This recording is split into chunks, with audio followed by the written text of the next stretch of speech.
রাসূল করিম সাল্লাল্লাহু আলাইহি সাল্লাম বলেছেন, ইন্নাল্লাহা ইউহিব্বু ইযা আমিলা আহাদুকুম আমালান আন ইউতকিনাহু।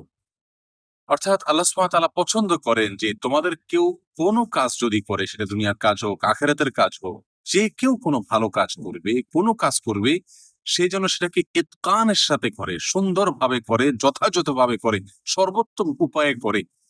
নবী আলাইহিস সালাতু ওয়াস সালামের এই হাদিসের উপরে আমল আমাদের মুসলিমদের ভেতরে যাই দেখা যাক না কেন, আমি জাপানে এসে দেখেছি এবং আগে থেকেও আমরা কমবেশ সবাই জেনে থাকি যে জাপানিদের ভেতরে এই হাদিসের উপরে আমল দুনিয়ার দিক থেকে অন্তত রয়েছে। নবী আলাইহিস সালাতু ওয়াস সালামের যে নির্দেশনা ১,৫০০ বছর আগে তিনি দিয়ে গেছেন, আজ আমরা অমুসলিম সমাজে তার কোনোটিকে দেখি যে তারা বাস্তবায়ন করছে, অথচ আমাদের জীবনে তার ব্যাপক ঘাটতি রয়েছে।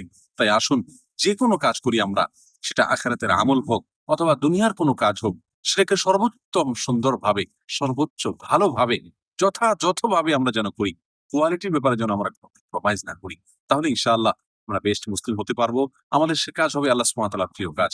আমরা জাপানিদের কাছ থেকে শিক্ষাটা নিতে পারি। আজ আমরা মুসলিমরা যদি প্রতিটি কাজকে সেরকম কোয়ালিটি মেইনটেইন করে করতে পারি, তাহলে ইনশাআল্লাহ আল্লাহ সুবহানাহু ওয়া তাআলার প্রিয় পাত্র হবো এবং আমাদের দুনিয়া এবং আখিরাত উভয় জগতেই আমরা সমৃদ্ধ হতে পারবো। আল্লাহ সুবহানাহু ওয়া তাআলা আমাদের সকলকে সেই তৌফিক দান করুন।